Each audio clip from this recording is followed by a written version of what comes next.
films for Jurassic World, call it Kingdom, which comes out this June. You guys are gonna get wet. Clearly they're done. They have come back home and no one bothered to tell us. Anyway, we'll say hello to Big Pete, Little Pete, Katie.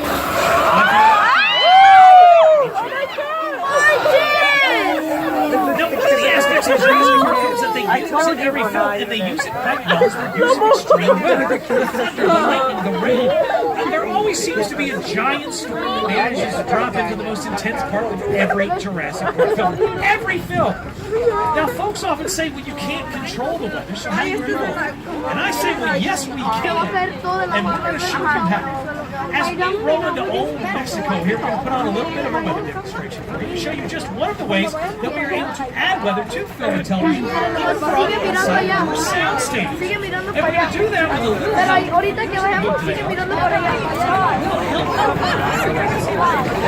Yeah, it's my man, Steve. What's going on, Steve? Steve has worked in the back lot for years, does a lot of things. He's an avid scuba diver. Great guy.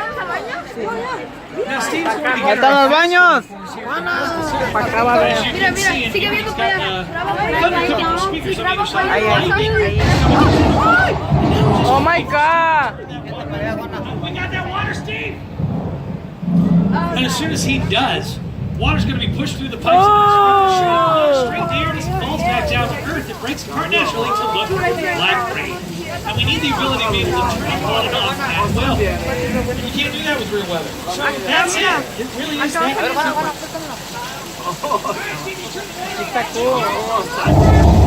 Now, Old Mexico here was used in Curve Line beyond border shooting garrison.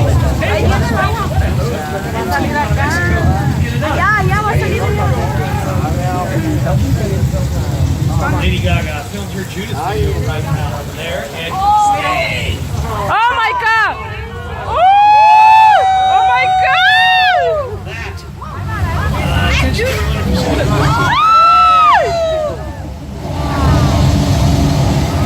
Oh, yeah, yeah.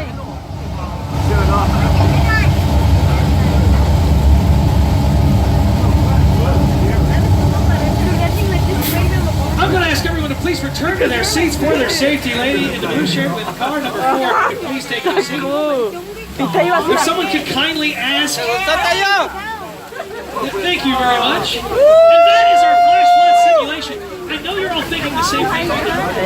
You waste a lot of water around here. Actually, we don't. That's thousands of gallons of recycled water that's now being pumped back up the hill into a giant tank to await the next train. Gosh, we're about to make our way up to Mexico. One last look over here to your left-hand side. You see where that stagecoach is? That area you may recognize because Jack Black spent some time there in the Nacho Libre. And Chevy Chase, Steve Martin took on the Bandit El Guapo in the contest last year. We'll get now across the whole round of Mexico. And as you can see, over on the left-hand side, Los enter the Old West. El oeste. This area is called 6 Points, Texas, and it's currently being used for a production. Now, the folks using it for this production are standing on history because these are some of the oldest sets in our backlot, some of them dating all the way back to the silent film era. Some of Hollywood's biggest westerns have been filmed right out there, like Winchester 73 in the War Wagon, and some of Hollywood's most famous cowboys have mostly gone down those streets. Kirk Douglas, Clint Eastwood, Jimmy Stewart, and of course, the Duke himself, John Wayne. Now, our tour is approximately at the halfway mark, so I just want to remind everybody to stay seated during the entire tour. Just can't wait to use the red cord to get my attention. I'll be back, of course, you're supposed to remain seated on the train. Now, as we're making our way around Soundstage 50 here on your right, you're going to see appear some gray mobile bungalows with what looks like a house, a wooden picket fence, and a backyard. Y se me cae el teléfono, se That is para. actually the center of Home and Family, No se which para. airs on the Hallmark Channel with its hosts Mark Steinis and Debbie Metanopolis. They film here Mondays through Fridays pretty much all year round. And you'll get a closer look at those sets here in just a moment, but to do so, we have to go through some more of the oldest sets in our backlot. We're going to be going through Little Europe. Now, Little Europe was the setting for all of our Universal monster movies. Dracula, Frankenstein, Wolfman, The Mummy, Invisible Man, etc., all filmed here in Little Europe. However, fans of The Good Place will recognize this area because this is The Good Place. You, Eleanor Shellstrop, are dead. Cool. This location, the afterlife, I've never ever seen this. You're in the good place. I'm not supposed to be here. I can't risk going to the bad place. Okay, well, maybe it's not all that bad. How can I help you? What is the bad place like? Well, it doesn't sound awesome.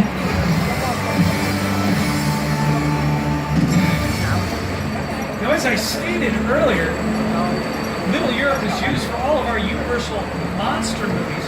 Our Universal monster movies are significant in the fact that they actually gave birth to the horror genre. There would be no Mike Myers, there would be no Freddy Krueger, there would be no Jason Voorhees, etc. without the way it was paved with our Universal monsters. All filmed right out here in Little Europe. Now, we call the area Little Europe because we have the ability to turn it into any European town that we want. And the process to do that is a little complicated, but I'm going to try to explain it as simply as possible. First, we changed the language on all the signs and in the windows. And that's pretty much it. We really don't have to do anything else. It takes place in Germany, we've got German, Italy, we've got Italian, we've got French all over it. When it was Paris from two of my favorite celebrities of all time are filming here. Kermit the Frog and Miss Piggy for the Muppets starring Jason Segel and Amy Adams. Okay. But folks, we've got something extra special here for you. Since it is the weekend, the production is using Soundstage 50. Okay. Has the day off. No. And they have given us permission to bring you inside. So you can get a first-hand look at what it appears like inside one of our sound stages while it is being used for a production. Now, this is what we refer to as a hot set. A hot set is a set that has been dressed and ready for filming. We are not allowed to touch anything. So I'm going to ask that everyone please remain in their seats, not that you should be getting up and getting out anyway.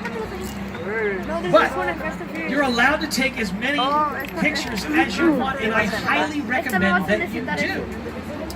Because as you can see, they have done, the artistic director and the production designer have done an amazing job of turning this into a subway station in San Francisco. You can tell from the signs on the walls and hanging above and the ones in front of the Pacific Express, and also the East Bay. No, but you're not gonna get wet.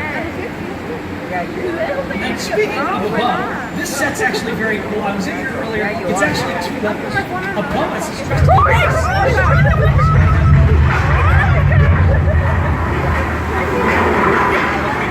this is California. From time to time.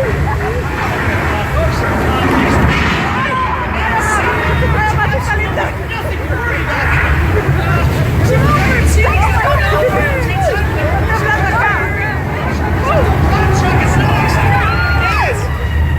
Clearly I'm wrong! Oh my god, look at your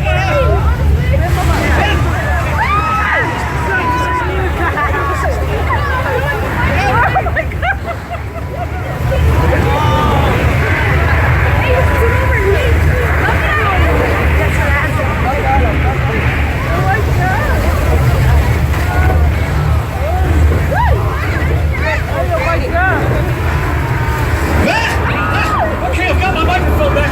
Alex, I'm not quite sure. Wait, what's that? What? A subway? Come on! Alex, Oh my god! okay, I think the worst is over. Well, except for all the water pouring down the stairs. Well, there's no water today.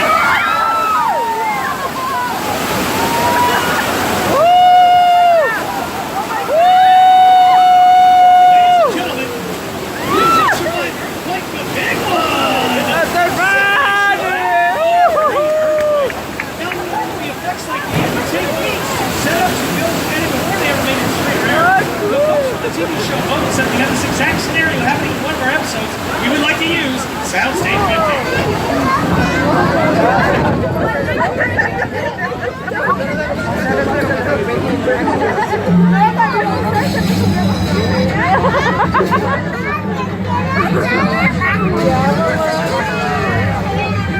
Por estar grabando con este sombrero. No, por estar grabando con esto ni. Vas a ir a...